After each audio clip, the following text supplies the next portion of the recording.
राष्ट्रवादीने काढला लाटणे मोर्चा। राष्ट्रवादी काँग्रेस शरदचंद्र पवार पक्षाचे राष्ट्रीय सरचिटणीस डॉक्टर जितेंद्र आव्हाड यांच्या आदेशाने तथा जिल्हाध्यक्ष मनोज प्रधान यांच्या मार्गदर्शनानुसार महिलाध्यक्ष मनीषा भगत यांच्या नेतृत्वाखाली तथा ऋताताई आव्हाड यांच्या उपस्थितीत केंद्र सरकारच्या आर्थिक धोरणांचा निषेध करण्यासाठी लाटणे मोर्चा काढण्यात आला। छत्रपती शिवाजी महाराज मैदान ते जिल्हाधिकारी कार्यालय दरम्यान काढण्यात आलेल्या या मोर्चात मोर्चेकऱ्यांनी मोदी सरकारच्या धोरणांमुळेच महागाई वाढली असल्याचा आरोप करत जोरदार थाळीनादही केला।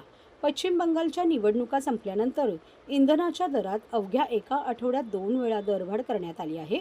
मोदी सरकारने ही दरवाढ आपल्या भांडवलदार मित्रांसाठी केली असल्याचा आरोप करत राष्ट्रवादी महिला काँग्रेस शरदचंद्र पवार पक्षाच्या वतीने हा मोर्चा काढण्यात आला होता। या मोर्चात बहुसंख्येने महिला सहभागी झाल्या होत्या। मोर्चेकरी महिलांनी हातात घेतलेल्या पोळीपाट, लाटणे, थाळी चमचा यांचा नाद करत जिल्हाधिकारी कार्यालय गाठले। बहुत हुई महंगाई की मार, नहीं चाहिए मोदी सरकार, वाहरे मोदी तेरा खेल, सस्ता बेवडा महंगा तेल।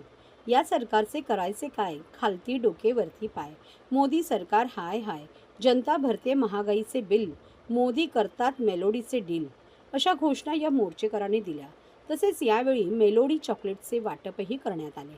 या आंदोलनात महिला कार्याध्यक्ष फुलबानू पटेल, नगरसेविका पल्लवी जगताप, मर्जिया पठाण, शशिकला पुजारी, माधुरी सोनार, कमरजा मुलानी, मनीषा पाटील, ज्योती निंबर्गी, रुबीना शेख, रेश्मा भानुशाली, सपना पाटील, मेघा गवते, शायना अजमी, नूर अहमदी, पूजा शिंदे, दीपा गावण, कल्पना नार्वेकर, गायत्री आर्यमाने, उषा नरहरे, गीता रंजन, अक्षता अचरेकर, अलका शिंदे, शमिता मार्गावकर, सुजाता गायकवाड, प्रीती शर्मा, चंपा राय, मेघना शेट्टी, जैतून शेख, आजमा पटनी, साकिबा शेख, फातमा सय्यद, नेहा चव्हाण आदी सहभागी झाले होते।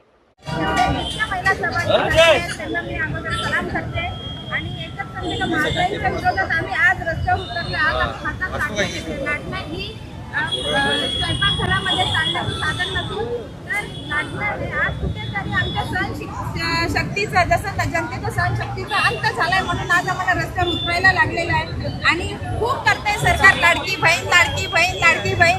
अरे लाडकी बहिणींच्या भावनांशी खेळणारी ही सरकार आहे। लाडकी बहिणींचा भावनांचा गैरवापर करते ही सरकार का कशासाठी? आणि इलेक्शन आले, त्यांच्या निवडणुका आल्या तर लाडकी बहिणीला ही सवलत ती सवलत, नंतर आता सवलती गेल्या कुठे? महागाई केली आहे, प्रत्येक गोष्टीवर महागाई आहे, बलात्कार होत आहे, हे ते आम्हाला अशी बरेच प्रश्नांची उत्तरे सरकारकडून मागायची आहेत म्हणून आज आम्ही इथे आंदोलन केलेलं आहे। काही मोठ्या प्रमाणात महागाई वाढलेली आहे, इंधनांचे दर वाढतात, तेलाचे दर वाढतात, मोदी मात्र काटकसरीचं आवाहन करतायत, कसं बोलतात? मोदीजी आपले भारताचे पंतप्रधान माननीय श्री मोदीजी यांनी जी महागाई वाढवली आहे त्या महागाईचं तर हेच सांगणार आहे की ते मस्त फिरतायत आणि वर आम्हाला फोटो तिकडनं व्हिडिओ दाखवतायत मेलोडी मेलोडी। अरे मेलोडी म्हणजे तुम्ही चॉकलेट दिलंय का आम्हाला पूर्ण देशाला? आज पूर्ण भारत देश त्रस्त आहे। तुम्ही सांगतात एक वेळचं जेवण जेवा, का जेवू? तुम्ही 56 भोग जेवणार आणि आम्ही एक वेळचं जेवण, आमच्याकडून टॅक्स वगैरे इतर सगळ्या गोष्टी तुम्ही वसूल करता आणि आम्हालाच मौत केली आहे का खाण्याची? कशासाठी? आज आम्ही आज आमची संख्या कमी आहे महिलांची, उद्या पूर्ण देश रस्त्यावर उतरेल आणि मी सांगते पूर्ण सर्वांनी उद्या रस्त्यावर उतरून या सरकारचा निषेध केला पाहिजे, कारण करायला हवेच आहे। भरपूर महागाई वाढली आता ही महागाई, कारण आम्हाला जसं सांगितलं जात होतं 70 वर्षापूर्वीचा, मला वाटतं आता तो काळ आम्हाला मोदीजी दाखवणार आहेत का? 70 वर्षापूर्वीचा काळ आम्ही त्या काळात जगायला जायचं का? आमची पोरं त्या काळात जगणार आहेत का?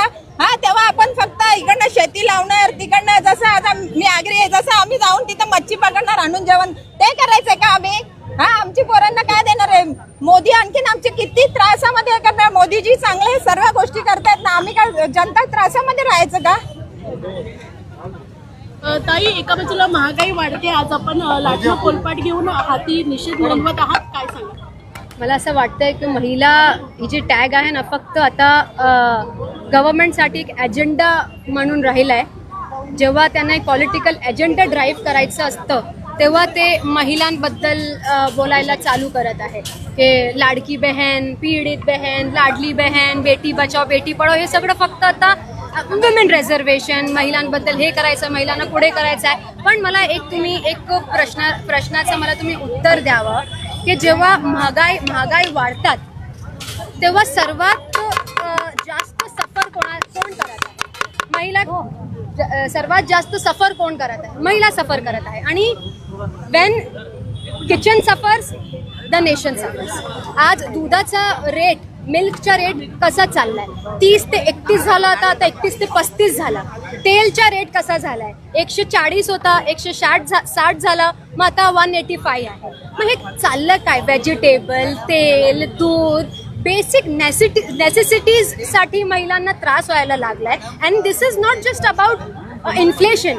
When inflation rises, nutrition pay effect पड़ता है, महिला के मेंटल हेल्थ पे इफेक्ट पड़ता है. End this is not just any other political drama. This is voice of every middle class house hold.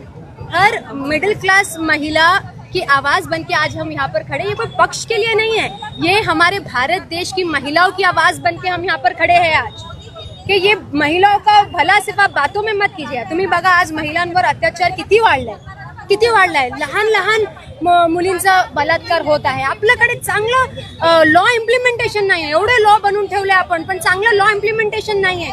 किती वेळ लागणार आहे एक मोठा लॉ इम्प्लिमेंट? आता तर मला मी आता खूप घाबरते.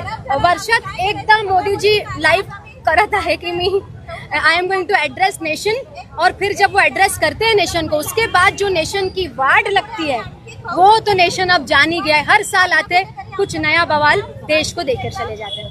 सगळ्यांना माहितीच आहे की महागाई खूप उंच स्तरावर पोहोचलेली आहे. तसं बघायला गेलं तर जे तेलचं रेट होतं आणि आजच्या डेटच्या तेलाचं रेट काय, आणि पहिली गोष्ट तर त्यांनी मागवलेलं आहे ते पेट्रोल डिझेल. म्हणजे इनडायरेक्टली सगळ्या गोष्टी मागतात. आज जर पेट्रोल डिझेल मागताय म्हणजे ट्रान्सपोर्टेशन मागताय म्हणून आपल्या डेली बेसिक नेसेसिटीज आहे ज्या ट्रान्सपोर्ट थ्रू आपल्यापर्यंत पोहोचत आहेत त्या सगळ्या गोष्टी मागल्या जात आहेत. त्याच्यानंतर राहिली गोष्ट सुरक्षतेची. महिलांची सुरक्षता आज कुठे आहे? 4 वर्षाची मुलगी, 3 वर्षाची मुलगी.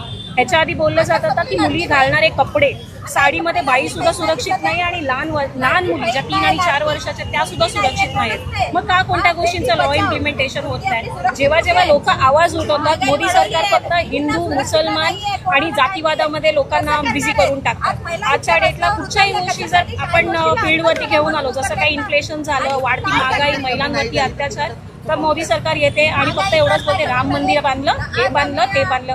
हिंदुत्व आणि फक्त जातीवादामध्ये लोकांना अडकवून ठेवलेलं आहे मोदी सरकारनी. आणि बाकीचं जे ऍक्च्युअल डेव्हलपमेंट आहे त्याच्याबद्दल मोदी सरकार कधीच फ्रंट लेअरला येऊन बोलत नाही. मला एवढंच प्रत्येक स्त्रीला सांगायचंय, डिमॉनिटायझेशनच्या नावाखाली तुमच्या घरातले, तुमच्या साड्यांमधले मोदी सरकारने पैसे काढून घेतले, आणि आता या महागाईच्या काळामध्ये तुम्ही आहे ना नको तेवढे छोटे छोटे पैसे जे सेव्ह केलेले आहेत ते सुद्धा मोदी सरकार तुमच्याकडनं हिरावून घेत आहे. फक्त तुम्ही हे लक्षात घ्या.